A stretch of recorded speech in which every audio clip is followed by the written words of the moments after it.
Michael, you know, I look at that note and the relativity to the whole thing. Is he capable, his mind, Gary Oliva, how would you describe his mind and his creativity? It's absolutely 100% Gary. It goes right back to high school. Gary communicates in movie lines and song lyrics, and that's how we communicated for many years through the mail, through cassette tapes. We'd send back and forth over a 15-year period before the '96 call. When I saw the ransom note, I go, well, this totally sounds like Gary, completely sounds like Gary. However, he was starting to use uppercase letters, and it confused me. It was this fellow, Jason Jensen, who was able to determine that he said, Mike, do you have anything pre-96? Do you have any 96? And I looked through my files, and sure enough, I found a letter from Gary in the 96 era. And there's lowercase. And we matched it to the ransom note, which is a... So the writing, the physical writing, and we did this segment on the show as well, about the writing opinions of experts, that there's similarities and it's consistent. You've got these drawings with you. What is the significance of these and where did they come from? Well, Gary, you got to admit, I mean, you got to admit this guy... This is all stuff he's done? Yeah. And he has sent it to you? Well, he signed it too. That's his signature. Yeah, Gary sent, he's been sending me artwork. I've been encouraging him to improve his life and to start doing art again, and to do art. And he's embraced that. He started doing this amazing art. He's a talented artist. I mean, I don't know, you got to admit. And then I'd like to show a couple more of these. These are the colorized, a couple colorized ones. Yeah, just hold that up for a second. And you can see how unique, it's a very unique style that he has. And these are signed at the bottom. You can definitely tell these are Gary Oliva's. So how would you describe his mind? Is he intelligent? Is he creative? Because this note was sort of rambling, right? It's a three-page ransom note is not a normal ransom note. There's something a little strange about that. Yes, and Gary was fascinated with movies, and these are all movie lines, really. I mean, basically, these are a lot of lines out of movies. All right. Jason Jensen, Michael Vale, our time is done with you tonight. Part 2, you'll return tomorrow. Thank you so much. Thank you. But we've got another important thing to talk about on this program. Still to come, what does John Ramsey think of Gary Oliva? If I could meet her father face to face, I would just look at him and go, what the f, man? Jonbenet is God. Part 2 of a special report. Exclusive video of the man who claims to be Jonbenet Ramsey's killer. Vinny Politan investigates. Friday night, 9/8 Central, only on Court TV. It's the biggest story that we're covering. He is the boogeyman. Lori Daybell. She said, I will have you destroyed. She's got another murder trial coming up. A social media sensation, now a suspected killer.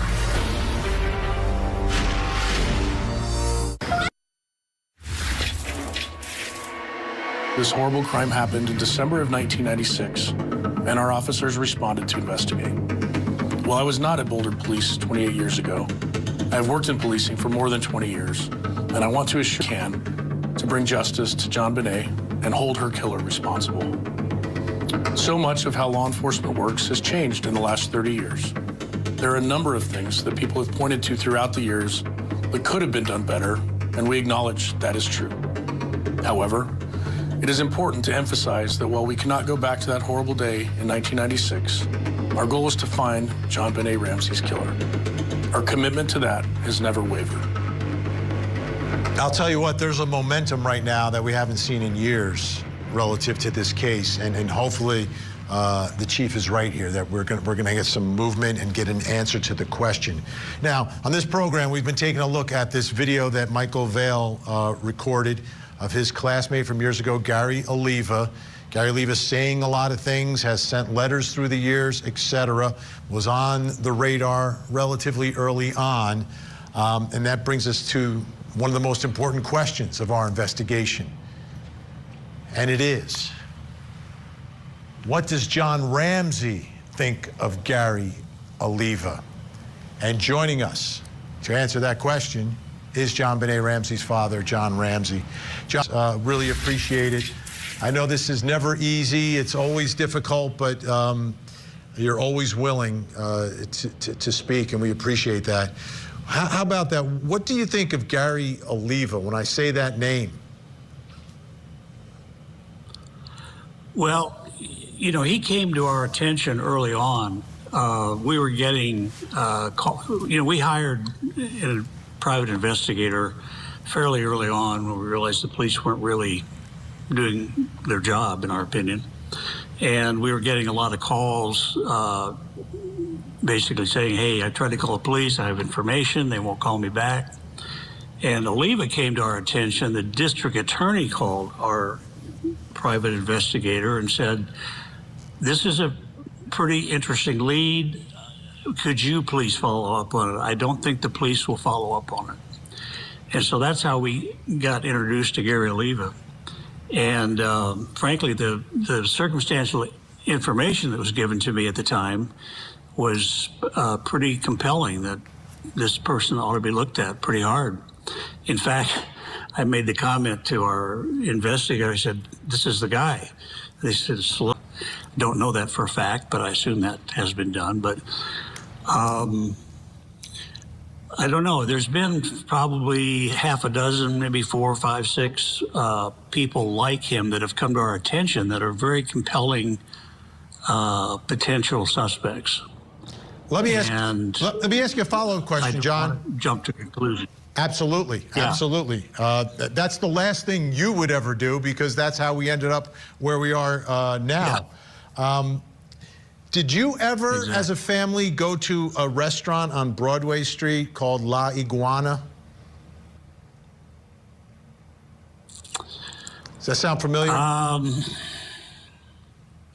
Not that I recall. I recognize the name, I think, but I don't remember ever being there. But that's okay. A long time ago. And the reason I'm asking is because Gary Oliva apparently worked there for a time as a bus, and I didn't know if that would be a regular spot that you would go to. So as we sit here tonight. No, it wouldn't be regular. No. No. So as we sit here tonight, where do you feel the investigation is right now? Do you feel like there is a sense of momentum, that there is the renewed interest and activity that could uncover something here?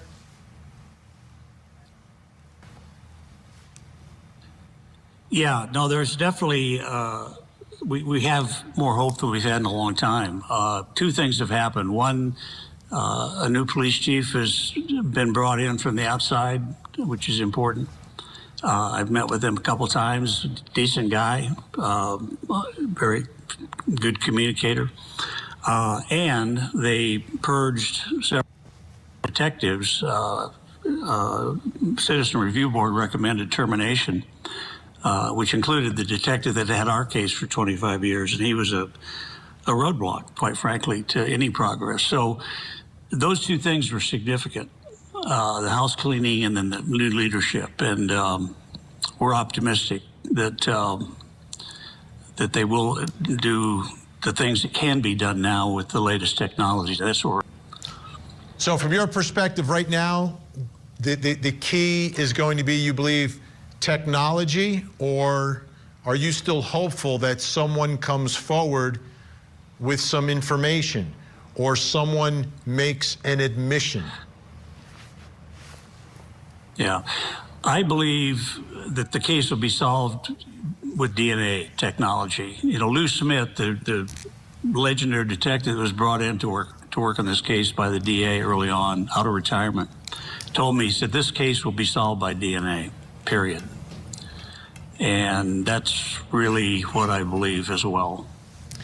What's your understanding of the sourcing of the DNA? Because DNA comes from different places, right? It can be blood, bodily fluids.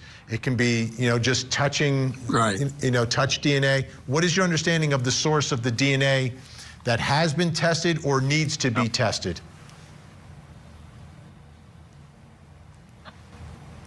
Well, there was unidentified male DNA recovered within weeks of Jonbenet's murder, and that was given in a report to the police by the DNA lab.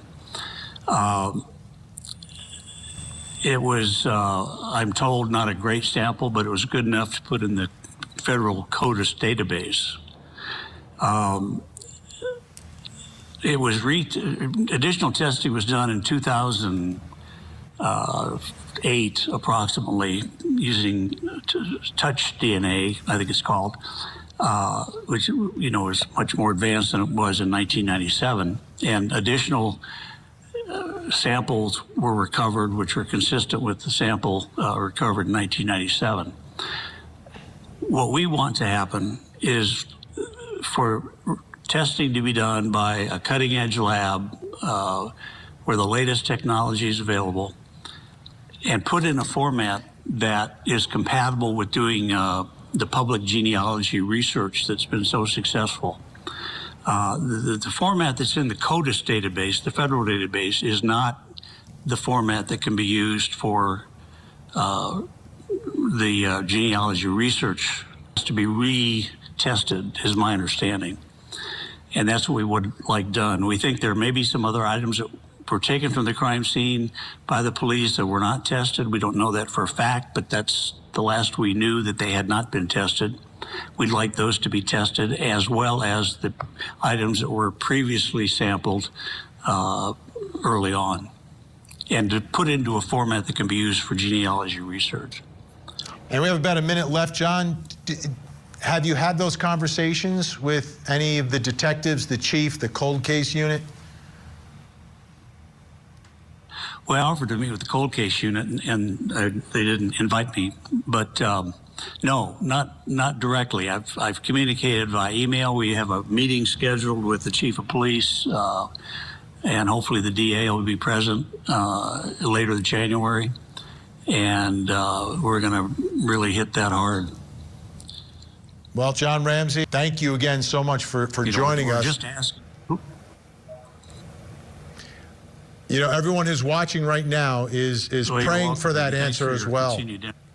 I know we've got a little bit of a delay going on right now. So, John Ramsey, thank you so much. I really do appreciate it. And hopefully next time I speak to you, you've spoken with investigators out in Colorado. You know what, folks?